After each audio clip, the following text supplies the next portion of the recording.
Welcome back to Ameliorated Abathur. A lot has changed in the 2 years since the series was last done, including this new map. Not that new by now, but it certainly wasn't around 2 years ago. Abathur was no longer quite the god that he once was, but you still see him around. And this game I decided to bring up as an example of modern Abathur versus Abathur play. Because not only do we have in the plains jammies over here, Abathur 1, in the trains jammies, we have Abathur 2. And so mostly this video is going to focus on Abby versus Abby combat dueling. I am going to be doing a mediocre job of Counter-Abathur in this video, and I'll share some of my successes and mistakes. Now, I've actually changed my mind. Now I like to start there, and then deep tunnel after letting off the first locust, because the extra vision tends not to help unless you're preparing for a big team fight mid, and this way the 2 locusts come out at the same time. Now yes, it's going to be dead before it gets there, but with the low duration and health, they aren't doing much anyways. So, here I'm starting the bottom lane, he's up top. We'll get to the interaction a bit later, we're just helping out our lane mates to start with. Some new things to watch out for with Abathur since it's been so long. There are a lot more heroes that you need to fear as Abathur. Not only Falstad can go anywhere, Dahaka can brush stalk any of the brushes in the map or foggy areas. That is very good at jumping and unsuspecting Abathur who's just hiding in a lane trying to soak. Additionally, Samuro has a temporary invisibility that can help him avoid detection on the map. So you really do need the good toxic nests in some cases, even with no conventional stealth hero.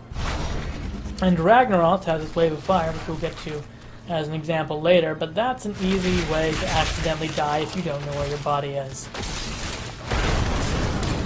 So, for this game, I'm playing Counter-Abathur, which is a slight tweak on a fairly normal Abathur build now, which is to start with 3 nest talents and then go on to the locusts at the end. The opponent Abathur has actually gone just a classic all-siege locust build. Doing the locust backdooring a little actually, which no longer is that good because Bombard Strain locusts no longer outrange towers. So you get to skip the wave, but you also don't get the amazing push that Locust Brood is capable of giving you. And I happen to like it. So we do have a lot of toxic nests being placed around. Good job, boys. Good job. And I would like to point out that this Tier 1 pick, I do think you want Venom Nest over Survival Instincts. Usually, it's going to be better to have note that you're placing nests here to try and find the enemy. And those nests were popping because I was placing my nests. I didn't have a nest there, so he got me with one. And now we're just sort of circling. But when you place those nests, that helps to make sure that an area is safe for you. Because you can't take too many nest hits. And this is why, Counter-Abathur especially, you need a Venom Nest. You need the extra nest damage for when you're hitting another Abathur with your nests. Normally, I still think it's better for siege damage than Locust health, but here's the thing. So, the Locust Symbiote is the real damage, and Spike Burst is great for stopping nests, but this is why the toxic damage is so important. If I didn't have that extra toxic damage, he wouldn't die from just hitting 2 nests by accident. And the moral of the story, which even I keep forgetting in this game, check with your own nests or with a spike burst on nearby locust before going into foggy areas or even just suspicious areas on the map that you think might have a nest, because there are nests just in places like that. And there, he found it, and he's placing his own nest there, and that gives him some measure of security. It's not just to stop the normal heroes from ganking you with Abathur is out there. You need to make sure there's no enemy toxic nests there, and you need to be careful and watching for that. When my nest pops his nest, you keep a nest under you to check that. But then, That happened. A nest spawned under him. He didn't even notice. 2 more nests like that and he's dead. If Ragnaros wasn't here protecting him, I'd just walk up and slap him to death. But, and if those 2 nests, that would be enough. But no, he just hits 1 there because again, he didn't check. And then he backs off to safety because I can't put nests in here. The towers will just shoot them down immediately. So that is actually safe. While there's tower in. So, now I'm just sort of stuck waiting for Ragnaros to go away. I have nests around the whole area. This is another important thing with Counter-Abathur. Ballistospores, necessary for backdooring. Pretty good choice in general on a big map like this, but for Counter-Abathur you need Prolific Dispersal. And you need Prolific Dispersal because duration doesn't matter. You're going to be popping those enemy Abathur's nests as much as possible. And to do that, you need more nests. If you have more nests than him, you have nest dominance. You can pop his nests, have nests left over, and the additional charges help. So that you can pop his nests, and then drop a whole ton of nests. If you're not paying attention, you can just take him out with nests. You don't even have to chase him down with your tiny little claws or with locusts. And so here I'm onto him. But because his nest wasn't finished, I actually got a false positive there. My nest was down, it hadn't finished. So when his nest finished, both me and my nest got hit. So there is that risk. Just because you place a nest doesn't mean it's necessarily safe, but it is a race condition, it is rare. And I'm usually happy to take that risk. I don't think it's easy to trick them into that. The perfect timing of unleashing a whole slew of nests all at the same time.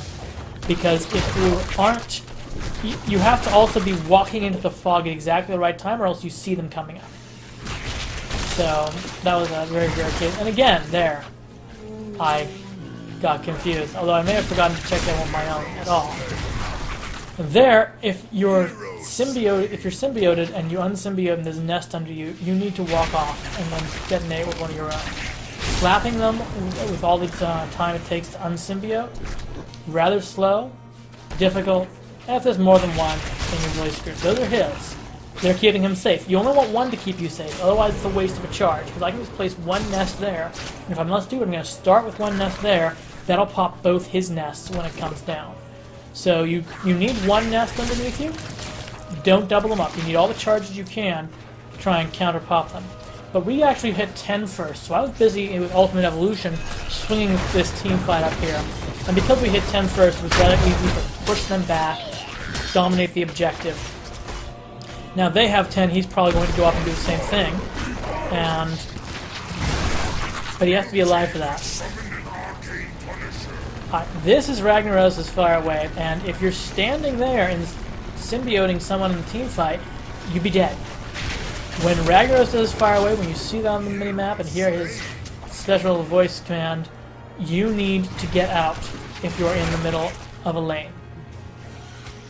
That is another easy way for you to accidentally die if you've forgotten where you placed your body. But he went back for healing anyways, so he did an Ultimate Evolution in a very safe place. Note also in that Molten Core form, he has huge range of his abilities that fire blind. So don't get too close to the enemy force when there's a Ragnaros. If he guesses where you are, he could shoot you down.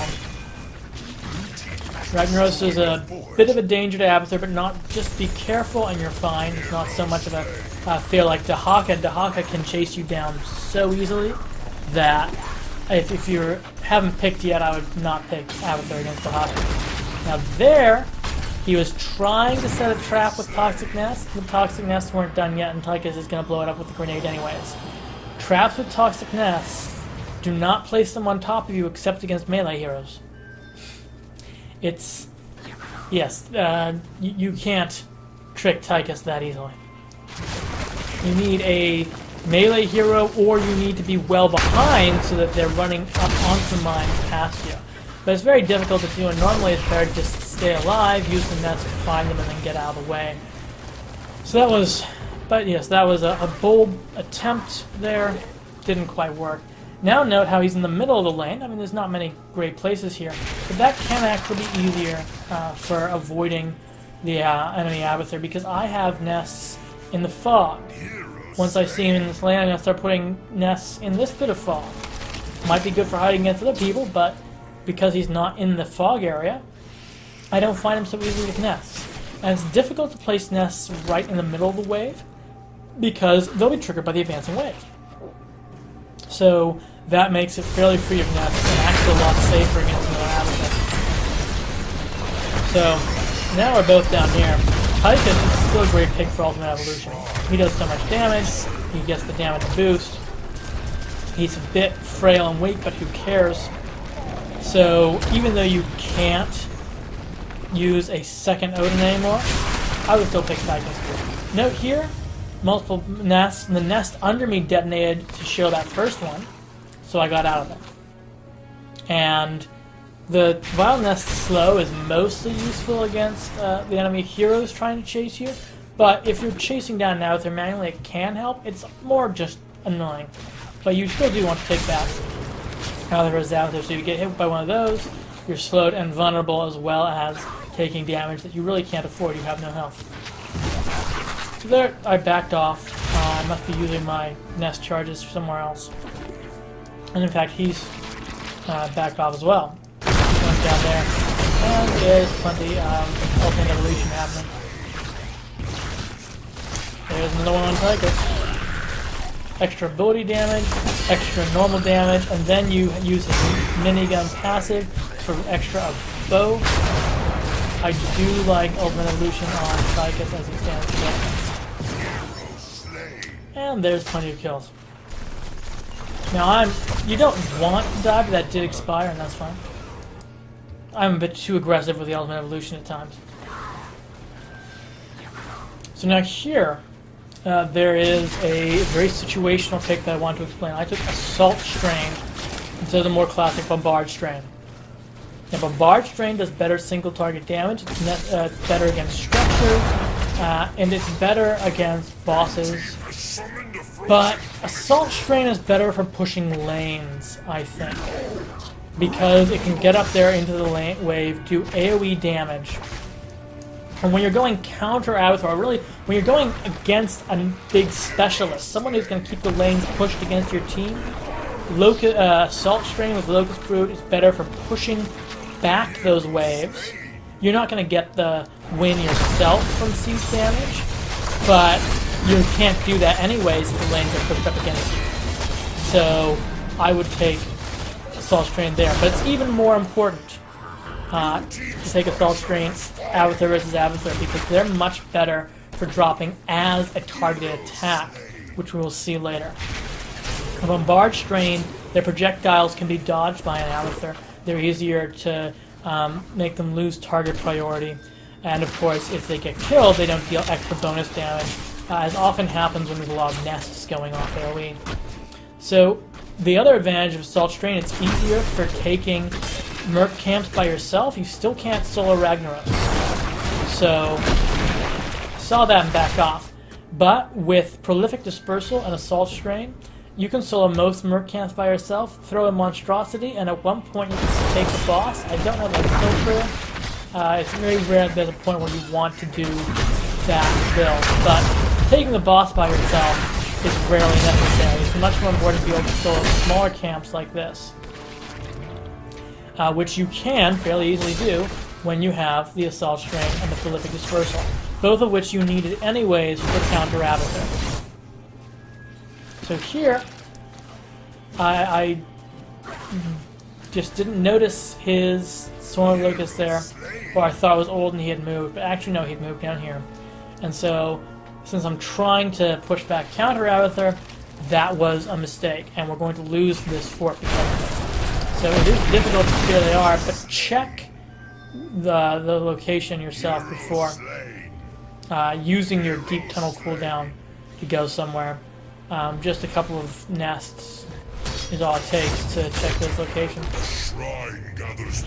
And note also Assault Strain better for pushing waves, because I mean obviously I can symbiote to push low health right back, but I believe what got him down to low health is that when he's hitting all these locusts, he's killing the locusts, they explode on him, they do a fair bit of damage.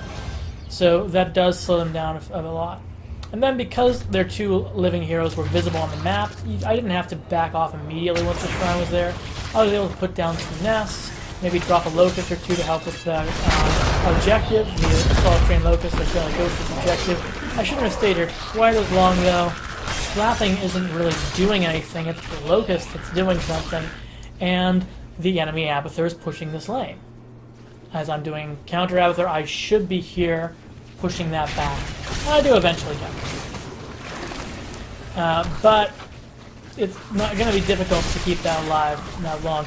Be careful going near the enemy wave, Abathur versus Abathur, because you can get hit by symbiote. And there, those were too far away.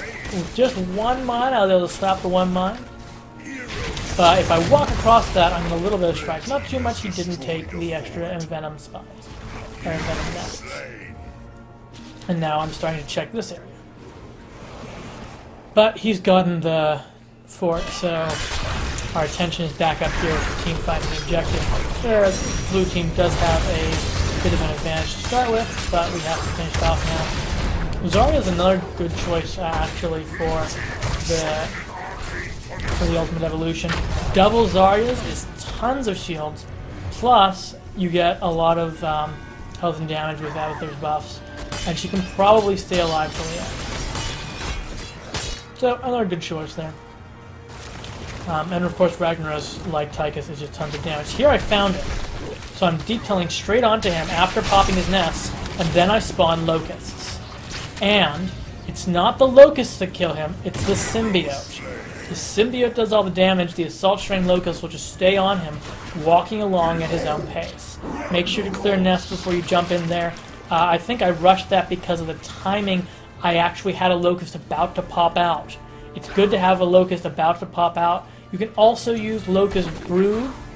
That's a bit overkill if he's vulnerable. If he's not vulnerable, then you'll immediately pop out the Locust Brood to overwhelm him, especially since if he's got a lot of nests, just the explosion damage of the Assault Train Locust alone can do some serious harm to a hero with such a low health pool as Abathur. So that was jumping in, dropping locusts. Remember to symbiote for the real damage. This is soloing the camp. This is a small camp. I don't need to use my full arsenal, but use your prolific dispersal nests for AoE damage with that additional toxin.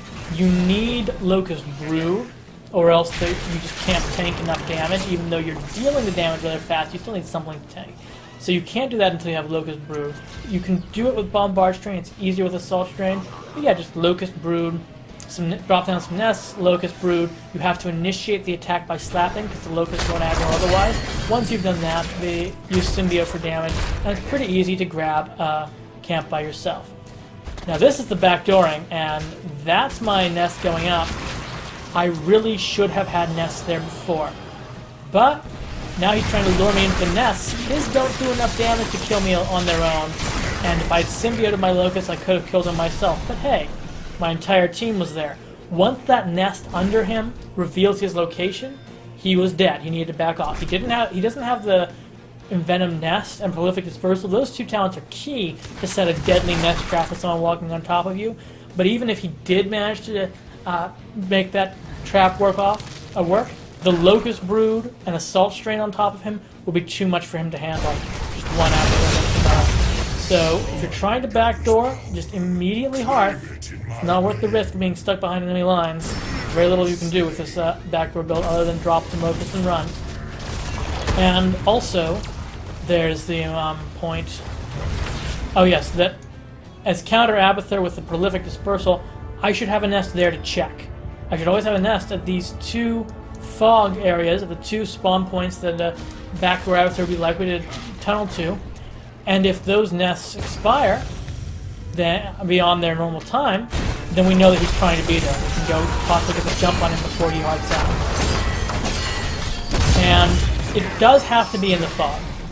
It has to be in the fog because if you're placing the Locust Nest, a key part of modern backdoor Abathur, and you place in the middle of the lane, aggressive, and on the enemy side, it's going to get cleared by the wave, and they're going to know it's not a real threat. They have to come back and stop. But if you place in the fog, that might be an Abathur. some players will waste their time going to check. So you really will be putting the Locust Nest in that little bit of fog, and it's important for your Abathur to have that mind to shut that down as soon as it happens. Especially since we discussed the Assault Strain versus Bombard Strain. Much easier for me to win one-on-one Abathur combats. And we can see here, they do more damage, but this is getting in the AoE, and there's big waves with all those locusts.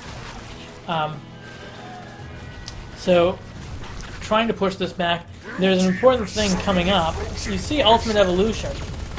Forget where I did it from, but it leaves a black mark on the ground when you have line of sight, like that. Watch for that, because if you're doing Counter-Abathur, if you have a suspect that you know where the enemy Abathur is, you can go there, you can see that black mark, you can lay down your Envenomed Nests, and then, once his ultimate form finishes, he immediately dies. Now, any hero with superior mobility can lay that trap, but if you're doing Counter-Abathur, then you should try to keep an idea on where they are when they're in Ultimate Evolution, lay that trap, get an easy kill. And by now, with a nice set of Abathur one-on-one kills, and the lanes pushed forward, this is about over. The team got a 20-minute Punisher. Their enemy team's almost entirely dead. Now we're pushing to 4. And I hope it provides a good example of, in modern 2017 Heroes of the Storm, how to counter Abathur when you see Abathur versus Abathur in quick match. Because he's still around, even if he's no longer first pick material.